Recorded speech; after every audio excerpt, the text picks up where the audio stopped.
Nosso primeiro painel do dia. A experiência é humana, onde pessoas e tecnologia geram valor.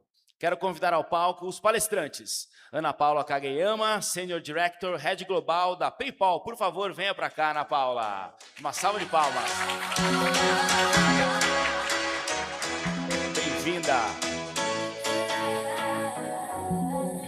Vocês podem perceber que temos aqui sempre a fotinho da palestrante e o lugar que ela senta. Muito bom, Ana Paula. Muito obrigado.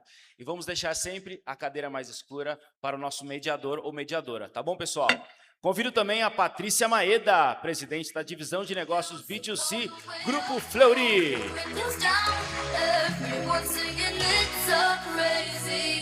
Seja bem-vinda, Patrícia. E eu convido o mediador, Tiago Trevisan, diretor de TI, Dados e Excelência Operacional com Gás. Sejam todos bem-vindos. Antes de iniciarmos, eu só preciso dar um recado aqui, que nós estamos funcionando o nosso evento até este momento com o nosso gerador. Estamos sem energia da Enel. Teremos a volta, o retorno da energia ou no coffee break ou durante o nosso almoço. E com isso teremos um apagão rápido. Então não estranhem, tá bom, pessoal? Vamos avisar vocês também, mas saibam que estamos no nosso gerador e a energia voltará em breve. Vamos começar então? Por favor. Obrigado. Bom dia, gente. Tudo bem? Mais um bom dia, né? Faz parte de quem vem no evento responder animado. Sempre a primeira vez, a segunda vez. Primeiro bom dia, mais ou menos. Aí a pessoa que está no palco fala, vamos tentar de novo. Aí vocês ajudam, traz um pouco de energia para a gente, já que vai faltar aparentemente aqui. Então traz um pouco de energia para a gente na segunda tentativa. Podemos tentar? Então, por favor. Bom dia. Bom dia. A gente recebe essa energia aqui, promete entregar em dobro para vocês. Então, antes de começar, cadê o Rodrigo? Já precisou sair? Quando eu vi o Ancelotti cantando o hino, eu falei, ganhamos a Copa. Esse foi o sentimento, o sentimento que eu fiquei. O Brasil jogou bem pra caramba, então eu estou energizado com isso daí também, gosto muito de futebol. Então, antes de começar o nosso painel, eu queria, por favor, paulista, quem não é de São Paulo aqui, levanta a mão. Talvez essas pessoas que levantem a mão achem estranho, mas paulista, em 3 segundos, Patrícia vira Pati, né? Então eu queria, por favor, Pati, se apresenta um pouquinho depois. Ana, não sei se dá para abreviar, né? Mas talvez pá, né? Fala, tá bom. Pati, por favor. Bom dia. Primeiro eu queria agradecer o convite da Miriam, do Rodrigo, para participar aqui do painel de abertura. Estou muito feliz. Eu sou Patrícia Maeda, eu sou a presidente da unidade de negócios de B2C. Hoje eu sou responsável dentro do Grupo Fleury por toda a estrutura de atendimento ao cliente em medicina diagnóstica, então tanto o call center como as unidades de atendimento no Brasil todo. Então são 573 unidades hoje, né? E crescendo. São mais de 14.000 colaboradores, 5.000 médicos, então é uma operação bastante grande. Estou muito feliz aqui de estar com vocês, espero poder contribuir aí e trazer alguns insights. Obrigado, Aninha. Então, Aninha, já que não dá para abreviar. Desculpa, Thiago, não entendi. Falhou, né? Posso pegar o seu? Então vou falar Aninha, já que não dá para falar Ana Paula. Com certeza. Não, fica à vontade, Thiago, mas assim, é verdade isso, né? Em São Paulo todo mundo vira Tiaguinho, Paulinho, Carlinho e assim vai. Mas vamos lá, pessoal. Muito bom dia a todos. É um prazer estar aqui, Miriam, mais uma vez. É sempre um privilégio e uma oportunidade de poder aprender. Esses 2 dias são mágicos, porque a gente volta realmente inspirado. Toda vez que eu sento na cadeira de um evento para assistir alguns palestrantes, eu também me observo e eu faço dezenas de anotações. Então, são momentos em que a gente consegue se inspirar e falar, puxa, né, o que eu posso levar e como eu posso voltar diferente. Uma das coisas que meu pai sempre me ensinou foi voltar para casa todos os dias tendo aprendido algo diferente. Então, acho que é uma grande oportunidade para cada um de vocês que está aqui nessa manhã gelada em São Paulo. Mas, me apresentando, eu sou Ana Paula, eu trabalho no PayPal hoje e hoje eu estou tocando toda a área de consumer, né, de consumidores, para o atendimento de Américas, Europa e Ásia, do PayPal. Então, é isso que vamos falar aqui, trocar algumas ideias e aprender juntos. Obrigada, Thiago. Boa, obrigado, Ani. Muito bem, turma. Então, a gente, né, o objetivo, né, do evento, e esse é o momento de abertura também, que o conteúdo que a gente vai falar hoje aqui é sobre que a experiência é humana, mas onde que as pessoas, enfim, tecnologia podem gerar valor. E começando pela parte das pessoas, aí, Paty, eu já faço uma primeira pergunta para você. Eu acho que o mais importante, e talvez essa pergunta que eu faço para cada mediadora, que eu faço para cada painelista aqui, eu recomendo que vocês façam para vocês mesmos, né? Se vocês estivessem aqui, o que vocês responderiam sobre a empresa de vocês? Isso já é uma forma de fazer um bench, né? E entender quais são as diferenças e as coisas que dá para a gente se adaptar e, como a Aninha trouxe aqui, sair daqui com alguma coisa, com uma ação, né? Todo evento que eu vou, meu compromisso é o que eu vou colocar em prática depois desse evento, pelo menos uma coisa. E eu uso essa ferramenta, para mim, funciona, tomara que funcione para vocês também. Minha pergunta, Paty, é assim, o que é valor para o cliente da Fleury, né? O que ele tem de problema ou ele tem de expectativa quando ele se relaciona com vocês? E como vocês fazem para entender o que é valor para o cliente? Bom, eu acho que vale a pena contextualizar, né, que o Grupo Fleury, ele é uma empresa de saúde e uma empresa centenária. Nós estamos fazendo 100 anos esse ano. E num serviço de saúde, a gente tem uma parte, né, importante, o core da prestação de serviço, ela se dá numa relação humana. Né? A realização do seu exame ela é feita via uma interação humana, e eu acho que isso é um ponto muito importante. E dentro da empresa, nesse centenário, a gente nasceu da marca Fleury, que foi fundada pelo Dr. Gastão Fleury e Dr. Walter Lezer, com 2 princípios muito fortes: excelência técnica e acolhimento ao cliente. E isso é o que nos motiva e nos permeia até hoje. Então, a visão de a melhor qualidade possível a ser entregue na prestação de serviço, mas com maior acolhimento também. Então, nós, ao longo desses últimos anos, talvez na última década, a gente tem investido muito em tecnologia, muito. Se vocês forem olhar nas nossas divulgações de resultado, quase 50% do investimento realizado pela empresa é em tecnologia, digital e dados, né? Mais do assim, a mesma quantidade que é investido em infraestrutura, equipamento e tudo mais. É porque a gente entende que evoluir nesse cenário tem um valor muito grande. Mas o mais impressionante é que a maior parte dos elogios que a gente recebe é relacionado a como o cliente foi atendido por uma pessoa. E é impressionante, outro dia a gente estava tendo uma reunião de diretoria que a gente estava discutindo isso, né? A gente investe tanto em tecnologia, em trazer novas features, como que o nosso processo pode ser cada vez mais automatizado, mais rápido. E a nossa CEO recebeu um elogio de um outro CEO, muito legal, com a foto de uma bandeja e um post-it colado na bandeja, com uma mensagem da menina que entrega o lanche, a nossa copeira, colocando lá: espero que você tenha um grande dia e tudo mais. Uma atitude muito simples. E aquilo causou um grande impacto num grande CEO de outra empresa. Então, eu acho que existem muitos momentos, e eu acho que também é muito importante a gente entender toda a jornada do cliente, do paciente. Obviamente, as pessoas, elas têm etapas que elas querem passar o mais rápido possível, ou seja, com menor fricção possível, e talvez esses sejam os pontos em que você deveria colocar uma intensidade de uso de tecnologia, automação e tudo mais, mas tem etapas do seu processo que, para ela, é por isso que ela está lá. É por isso que ela escolheu você. E é aí que você tem que surpreender. Eu vou dar também um outro exemplo de como a gente incentiva muito as equipes a refletir sobre isso, no dia a dia olhar para o cliente e tentar entender a situação que ele se encontra. As nossas equipes, ela tem meta de controle de reclamação, obviamente, assim como diversas das empresas, mas ela tem meta de elogios. Porque eu não quero só que ele faça o processo e evite a reclamação. Eu quero que a equipe encante as pessoas, ela torne aquela experiência memorável. E é para isso que eles estão incentivados.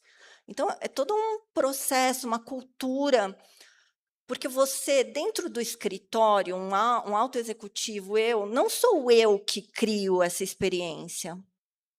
É irreal a gente achar que sentado na cadeira ali, numa posição, com 14.000 pessoas atendendo os clientes todos os dias, sou eu que faço isso acontecer. Quem faz isso acontecer é quem está lá, na linha de frente. E se você não dá a diretriz clara do que ela pode e deve fazer, você não vai conseguir fazer essa experiência no contato individual ser diferente. Muito bom, Paty, obrigado. Indo para o outro lado, né? Talvez toda empresa é humana, né? Então não dá para falar que o PayPal não é. Mas é uma empresa, talvez a nativa digital, a mais nativa digital possível. Todas as grandes empresas digitais, né, têm a história ligada com o PayPal. Vale muito a pena conhecer a história do PayPal, do seu fundador e etc. Né? Acho que nasceu dali muitas grandes ideias, né? E como equilibra, né, a eficiência que uma empresa como essa busca, rentabilidade que ela precisa encontrar também, que as empresas nativas digitais, eventualmente a gente parece que não se preocupa com rentabilidade, né? Como que é essa discussão dentro do PayPal? E o último pilar aqui, a experiência, né? Eficiência, rentabilidade, experiência. Como que equilibra tudo numa empresa como o PayPal? Bom, vamos lá. Em primeiro lugar, com certeza, essa é a maior dor de todos os gestores e de todas as pessoas que estão aí liderando grandes times, porque essa questão de eficiência versus qualidade, eu acho que não tem como não estar na pauta de todas as mesas de grandes empresas ou médias ou pequenas empresas. É, sem dúvida, a nossa maior dor. E eu preciso ser transparente. Não existe equilíbrio perfeito. Não existe.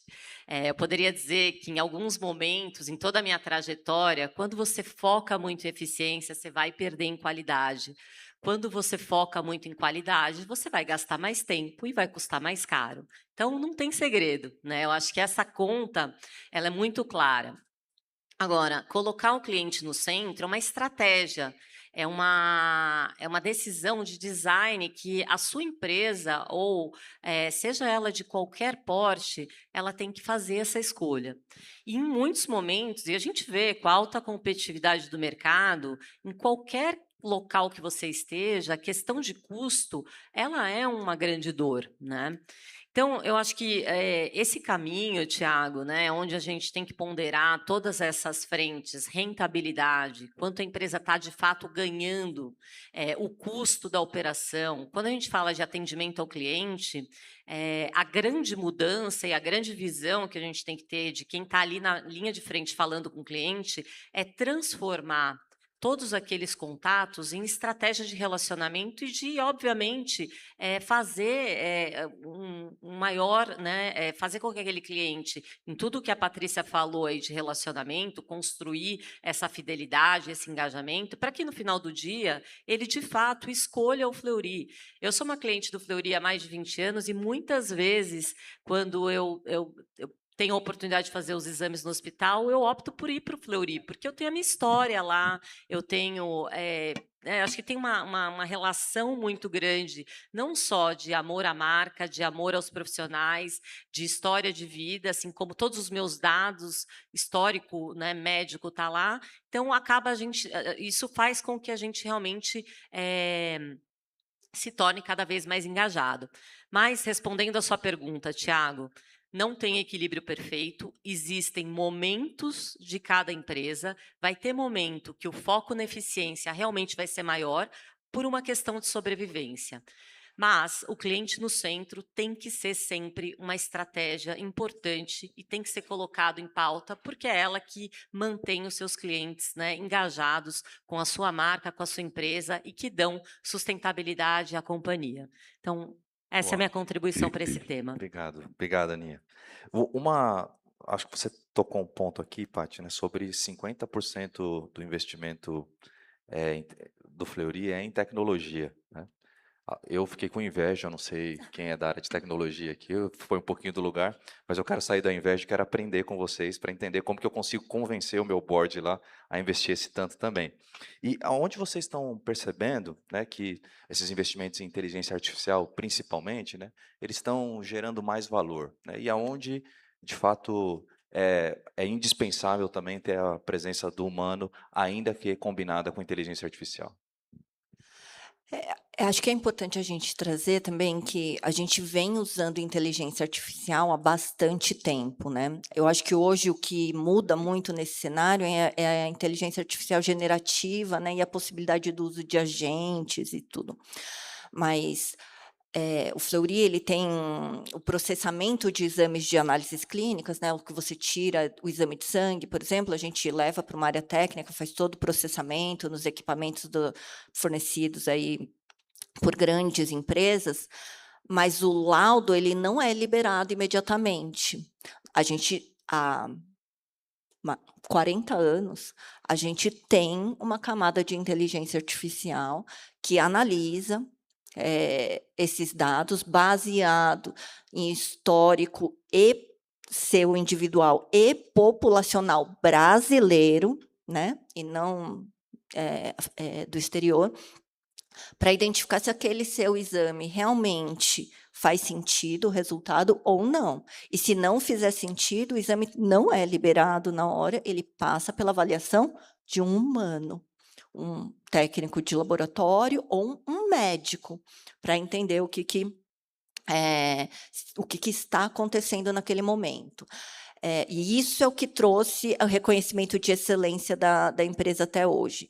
Com este racional, é que a gente avança para o uso de tecnologia, inteligência artificial, dados nos diversos outros, setores. Então, por exemplo, hoje eu tenho inteligência artificial abarcada em, ressonância magnética, que numa visão do que a Ana estava falando, talvez esse para mim é o meu exemplo que eu mais gosto, porque ele é quase o melhor o melhor de todos os mundos, assim, porque ele é uma inteligência artificial abarcada, que você acelera a captura de imagem, então você faz seu exame mais rápido, né, então ele acelera a captura, o cliente fica menos tempo em máquina, ou seja, melhora a satisfação do cliente, e a qualidade do resultado também melhora, porque com a captura mais rápida e direcionada, a hora que aquela imagem chega para o médico laudar, ela já chega direcionada.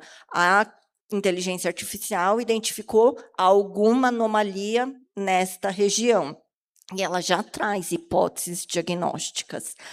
Então, isso melhora, de novo, a produtividade, a experiência do cliente, a assertividade no laudo, né, e obviamente tem retorno financeiro em cima disso, né, porque somos todos empresas, né, de capital que precisam remunerar o acionista, e isso gera um retorno financeiro.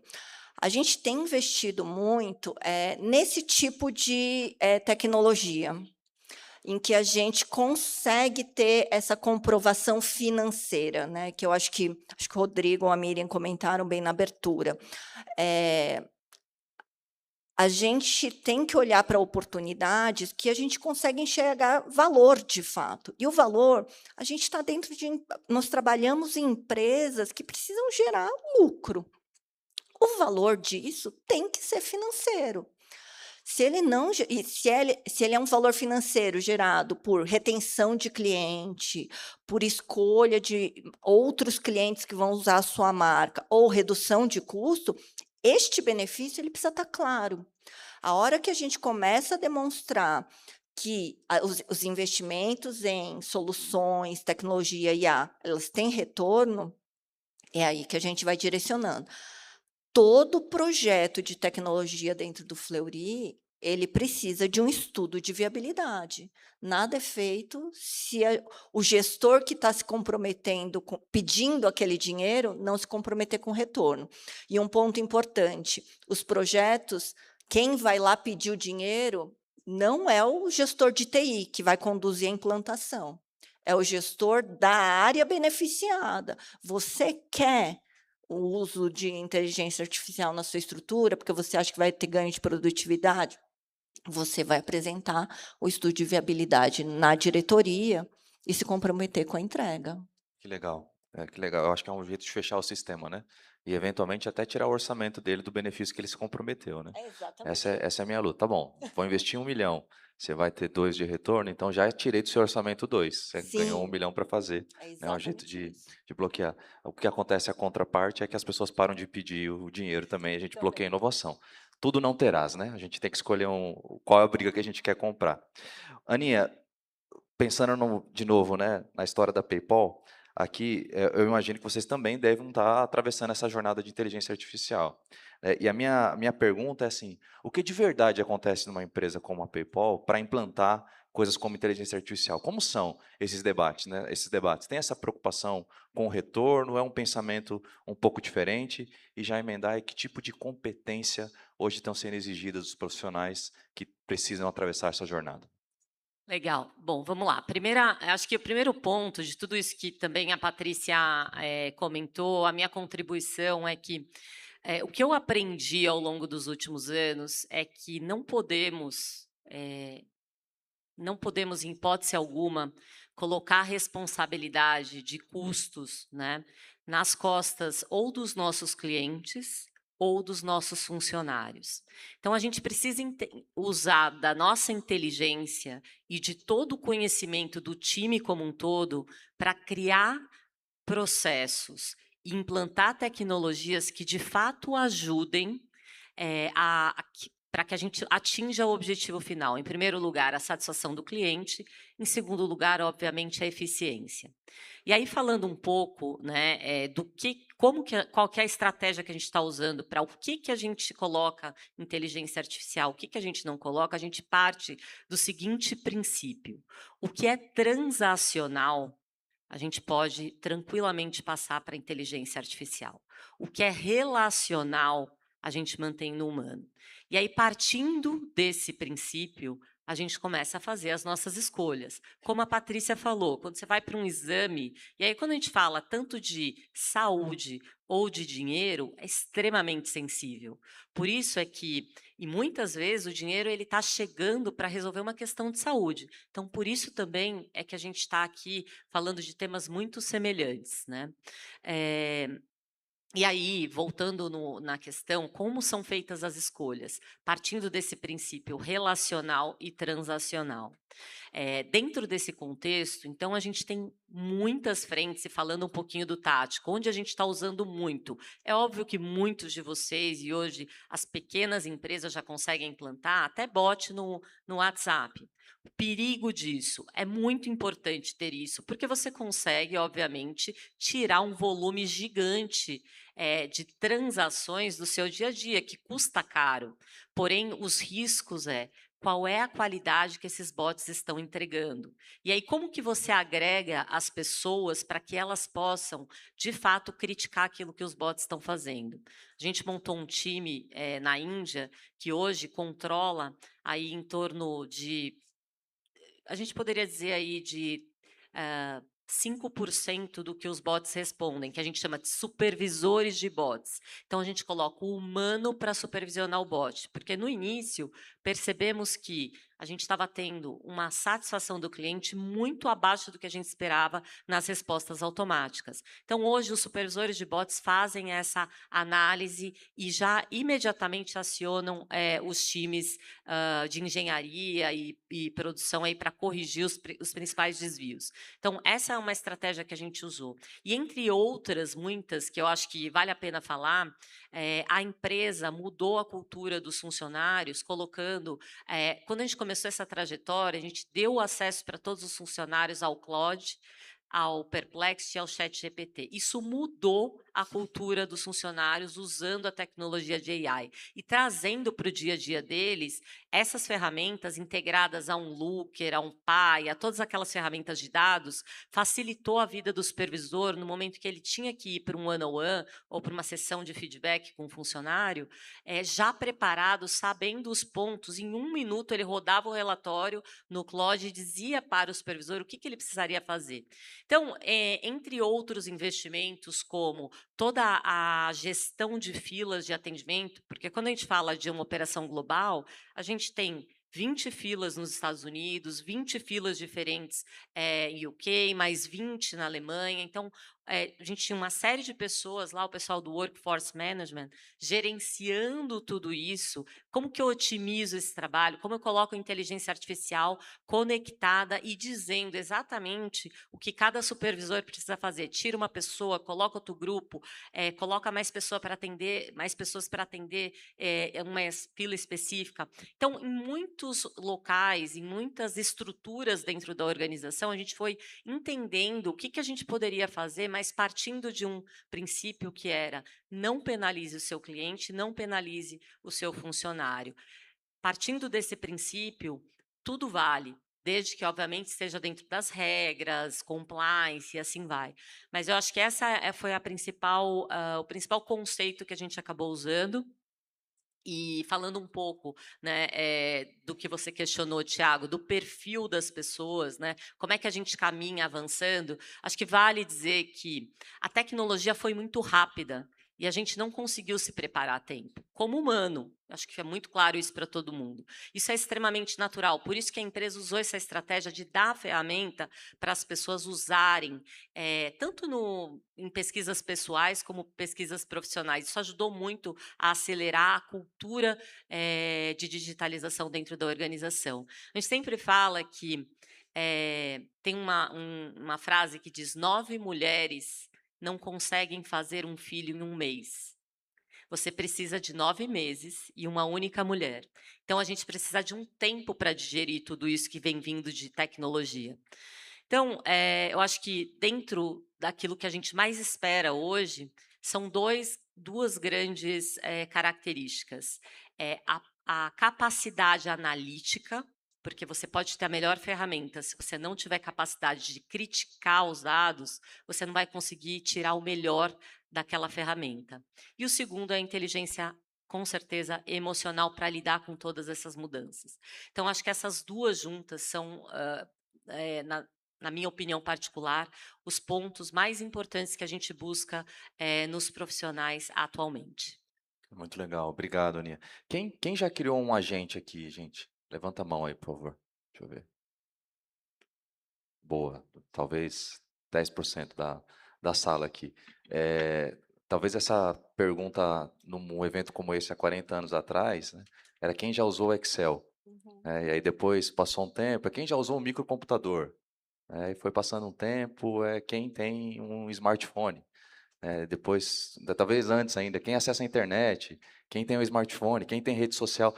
Agora que eu vou ver se eu descubro a idade de algumas pessoas aqui. Quem participou em suas empresas das discussões sobre se a gente responde ou não o cliente nas mídias sociais? Levanta a mão. Boa parte, né? Tinha isso, tá, gente? Eu não sei quem lembra, né? Assim, para quem é mais novo, eu sei que parece um absurdo a minha pergunta, mas esse era um dilema que as empresas tinham, né? Que a gente responde ou não. E aí, agora, seguindo essa pergunta, depois, num evento talvez há 10, 15 anos atrás, era quem tem a empresa que tem um aplicativo, e assim vai indo, né? Então, hoje, muito provavelmente, a pergunta é quem tem um agente. E eu estava num evento muito grande o ano passado, no exterior, e aí um CEO de uma empresa gigantesca, né, ele falou assim: eu sou a última geração de CEOs que vou liderar, além de pessoas, somente pessoas. A partir de agora, não vai ter mais nenhum CEO que não vai liderar, além de pessoas, robôs também.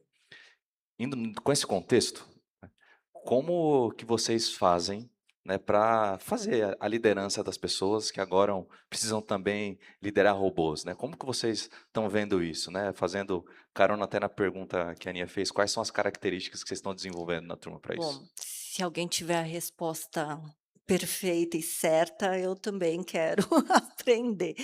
Mas porque é um desafio, né? Eu acho que o que a gente está vivendo e vamos viver, né, são mudanças, como a Ana falou, muito rápidas, mas que elas vão acontecer.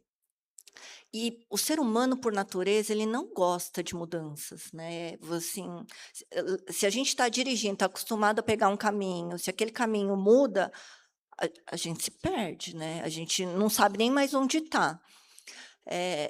E o ser humano natural, ele tem essa característica. Então, trazer para mim, né, a liderança muito para perto dessa transformação é o crucial.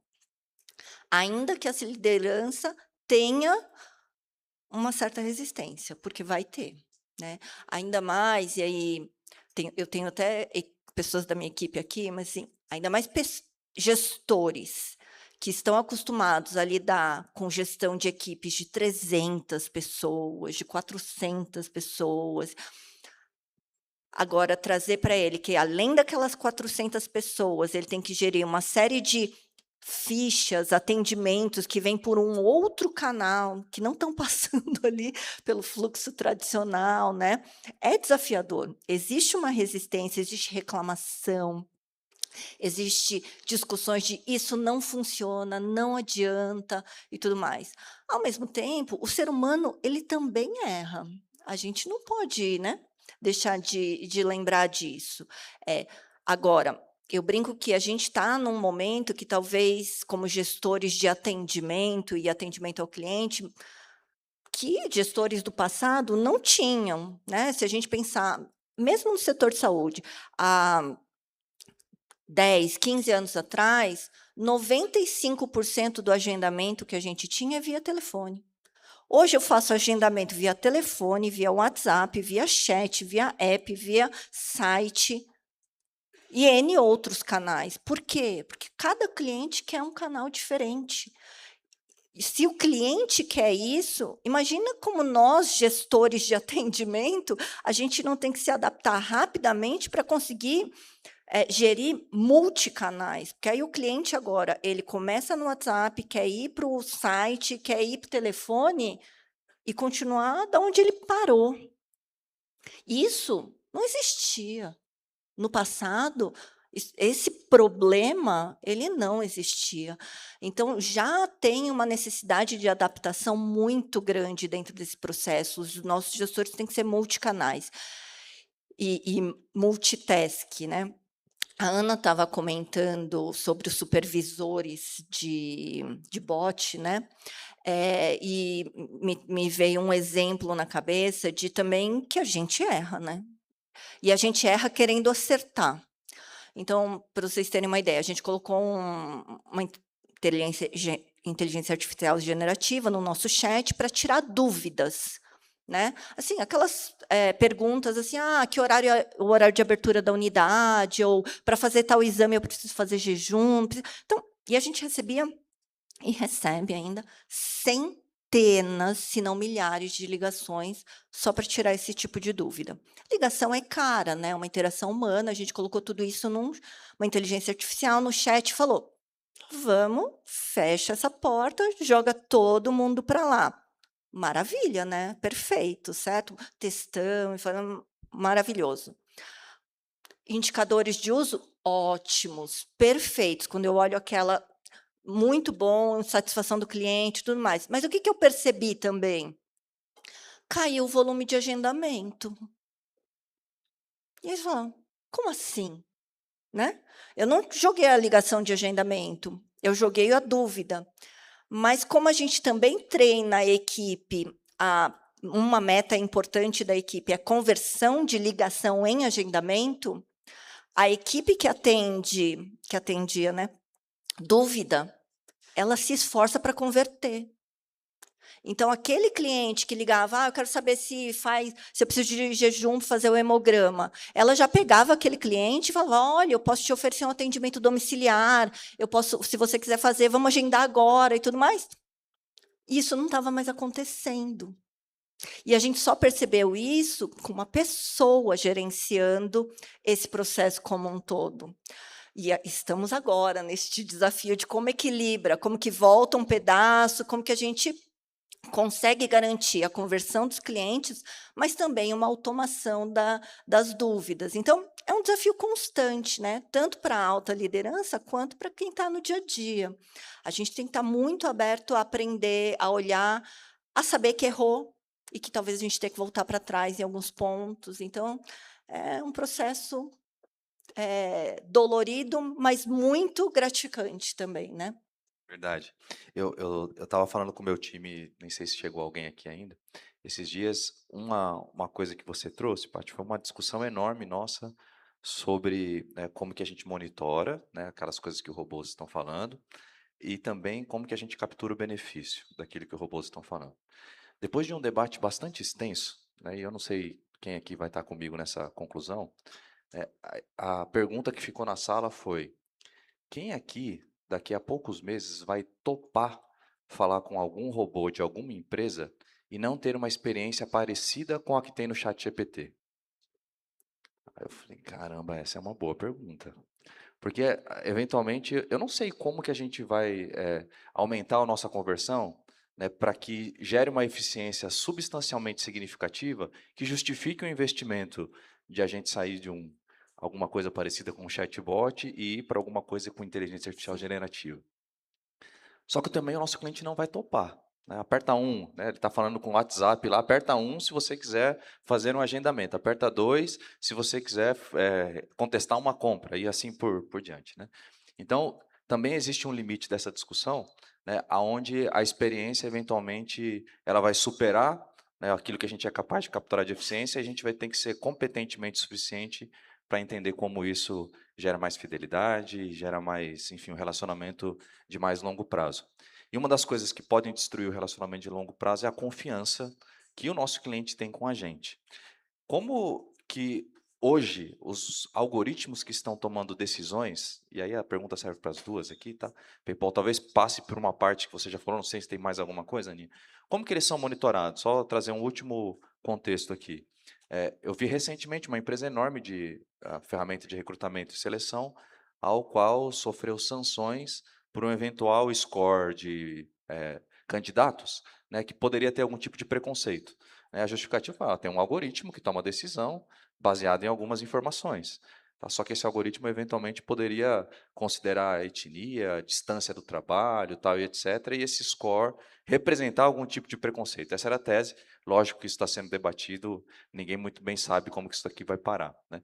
E como que vocês fazem, tanto o PayPal quanto o Fleury, para, primeiro, manter a relação de confiança com o cliente, e segundo, manter a relação de confiança através de decisões que o computador está tomando e não mais um humano?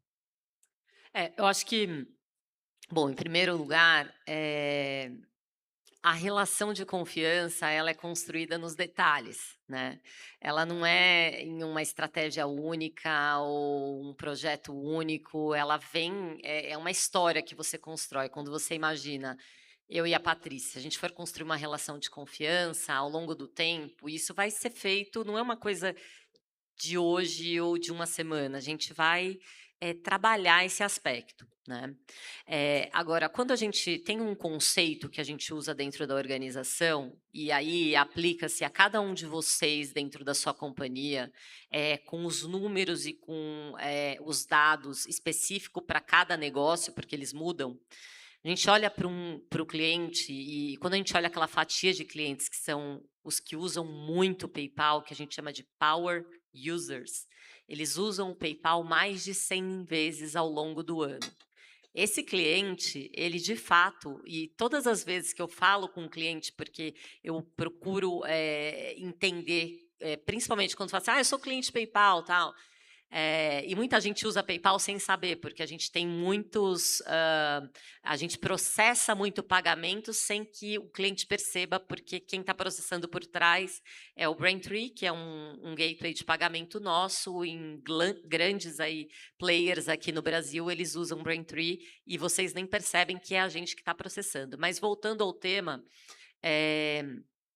eu acho que a gente tem que ser transparente para construir uma relação de confiança. O que eu estou querendo dizer com isso? O cliente não tem que me acionar.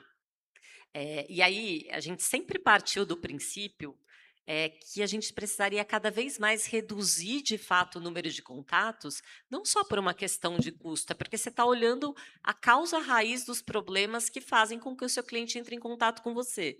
Se você tiver um processo funcionando perfeitamente, ele não vai precisar de entrar em contato com você. Então, a gente precisa pensar nesse princípio sempre. E quando eu falo com esses clientes que usam muito o PayPal, né, e construíram uma relação de confiança, e várias vezes vai ser, mas você usa, uso. Se tiver problema, você me liga. Eles falam assim, eu não vou ligar, não tenho problema. Por quê? Porque ele já construiu uma relação de confiança com a companhia. E ele sabe que se acontecer algum problema, ele vai ter respaldo. Então, por isso que a percepção é de não problema, né? Não tem problema quando eu uso a carteira. Então, acho que isso é muito claro. Ou se eu tiver um problema, eu sei que meu dinheiro vai voltar, né? Isso eu acho que essa é a maior mensagem quando a gente fala de construção de relação de confiança. E para esses clientes, né, a gente trabalha constantemente em entender o que eu faço de forma diferente. Em algumas vezes, você pode até fazer com que ele... É óbvio que, para usar 100 vezes ao longo do ano, eu estou falando de mercados mais maduros do ponto de vista da digitalização, como Estados Unidos, UK, Alemanha, que a gente já tem PayPal há muitos anos, que a gente já tem uma marca muito fidelizada e que eu consigo ter essa característica. Mercados como o Brasil, como a América Latina de modo geral, a gente ainda não chegou nesse nível de maturação, porque o cliente ainda está começando, não são todos os locais que a gente está presente, então tem algumas variáveis aí que você tem que considerar. Mas, assim, para esse grupo de clientes, eles têm uma gama de cuidados especiais que são feitos também para esse grupo. Então, é importante ressaltar isso. Mas, respondendo sua pergunta com relação à confiança, eu acho que é esse conceito que a gente usa. O cliente não tem que entrar em contato com a gente. Quando você parte desse princípio, você resolve o problema antes dele acontecer para ele entrar em contato com a companhia ou com a sua empresa. Muito bom, Aninha, obrigado. Eu olhei para o relógio, eu olhei para o relógio há 30 minutos atrás, eu olhei agora de novo, acho que alguém apertou o 2x aí, eu não sei se é isso mesmo, porque já está acabando o nosso tempo, e visto que isso está acontecendo, queria, assim, certamente muita gente aqui na plateia, né, deve estar olhando aqui para as coisas que vocês falaram, Paty, Aninha, CEO de unidade, diretora global, conectando ao nosso tema, né, a experiência humana, onde pessoas e tecnologia geram valor. O que ao longo da jornada de vocês para chegarem onde vocês chegaram, né, foi importante, né, e determinante para a carreira de vocês? Não estava no roteiro, eu vi que você procurou a folha, eu acabei de inventar essa pergunta aqui. Estava, então, participando como comportamento, característica na jornada de vocês, e o que vocês acham que, para frente, poderia ficar de dica para a nossa turma aqui, né, deveriam ser características que a gente deveria observar para navegar nesse futuro tão incerto aqui, e essas últimas palavras já sendo o encerramento de cada um de vocês aqui. Bom, realmente, a pergunta não estava no roteiro, gente. Mas estou aqui pensando, né? Eu acho que, tentando juntar também um pouco da nossa conversa aqui, eu acho que individualmente também, para todos nós que estamos aqui, gestores de empresa e responsáveis por atendimento, experiência do cliente, a gente precisa ter um pouco de conhecimento técnico. Então, e eu acho que isso permeia, né, da sua carreira lá. Eu fui analista de planejamento. Assim, qual que era um conhecimento técnico que eu precisava? Eu precisava saber o Excel. Precisava saber usar Excel. Sabia? Mais ou menos. Aí você vai aprendendo, né. Então, tem uma parte hard, que a gente nunca pode deixar de investir o nosso tempo, de adquirir novos conhecimentos técnicos e de habilidades, mas tem um fator que para mim é muito crucial e que permeia isso também, é a vontade e a abertura de querer aprender. E isso é para sempre. Hoje, na minha posição, as pessoas olham e falam: "Ai, nossa, ela chegou lá, né, deve ser uma tranquilidade a vida, que bom, ela chegou ali num ponto ótimo". Gente, o quanto eu tenho que aprender todos os dias de hard skill e soft skills, porque também, imagina, parece: "Ah, são 570 unidades de atendimento no Brasil".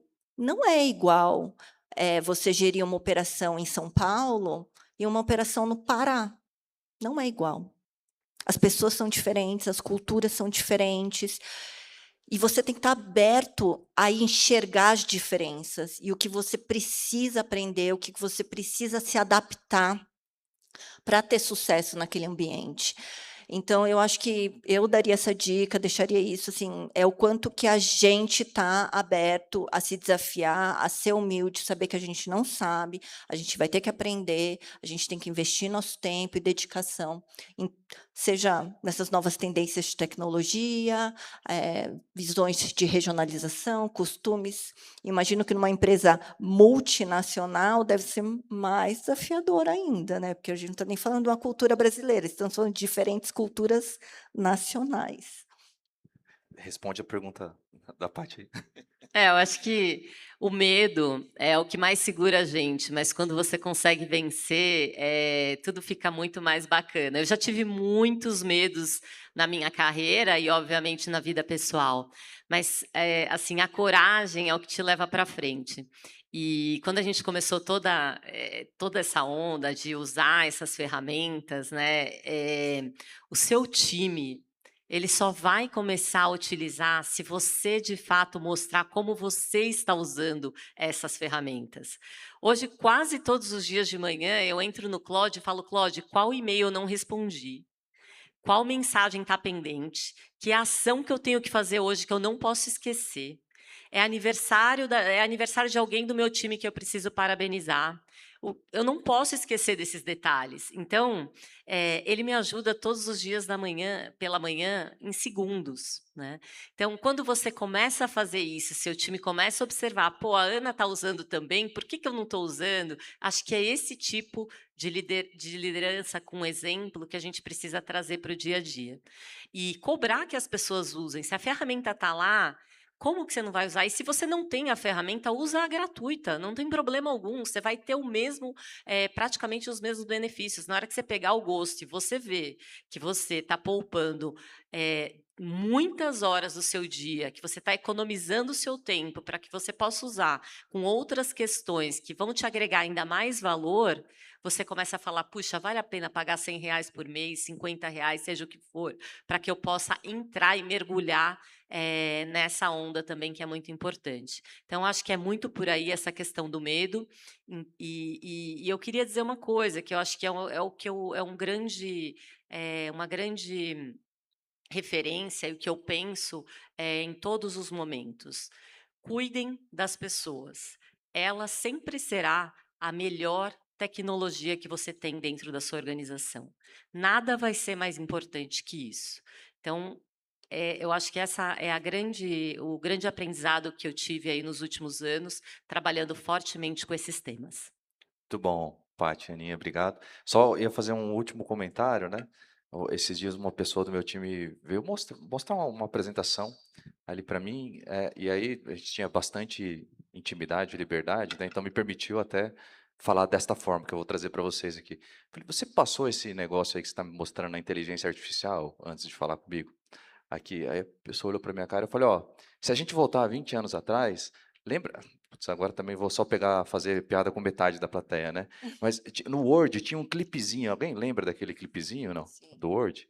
Que a gente escrevia do jeito que dava, né? E apertava aquele clipezinho para ele encontrar os erros de ortografia, tal que existia. Hoje isso faz de forma automática, né? Eu falei: "Gente, a inteligência artificial está para o Word de 20 anos atrás, como agora você aperta o botãozinho do clipezinho, passa na inteligência artificial, aquilo vai te dar tanta ideia nova, vai abrir tantas outras perspectivas, né? Eu acho que isso é uma forma, né, de se manter atualizado, Concordo. estudando, aprendendo e servir como exemplo também para que as pessoas entendam, falam assim, ó, eu faço isso com o meu chefe, tá? Quando eu vou falar com o meu presidente, eu passo a minha apresentação na inteligência artificial para garantir que não tenha nenhum grande absurdo. Às vezes volta o absurdo da própria inteligência artificial, mas aí está o guarda-rail, né? E a inteligência humana compartilhada de você ter também alguma experiência para fazer a correção adequada. Só complementando, Thiago, eu uso muito também, porque como eu acabo, recebo convites de reuniões para tratar de assuntos diversos, e se eu nunca falei com aquela pessoa, se eu não sei do que se trata a reunião, eu vou lá e falo assim: busca todos os e-mails que foram tratados, resume para mim todas as potenciais temas que essa pessoa vai querer conversar comigo e faz um sumário em 3 linhas para eu ir preparada para a reunião. Então, assim, isso economiza, assim, eu não sei dizer quanto do meu tempo, mas é uma ferramenta fantástica. Aí você começa a se apaixonar pela tecnologia. E no momento que você muda esse sentimento, eu acho que muda tudo, né? Você mergulha de cabeça. Verdade. Muito bom. Miriam, muito obrigado pelo convite. Foi um prazer estar aqui com... Sou eu que agradeço, em nome de toda a organização e do Conselho do Smart. Excelente palestra de abertura, tanto com conhecimento compartilhado, não é verdade? Olha que auditório já cheio. Foi enchendo, foi Uma mesmo. salva de palmas para os nossos Obrigado, gente. palestrantes. Bom evento para Obrigado. todos.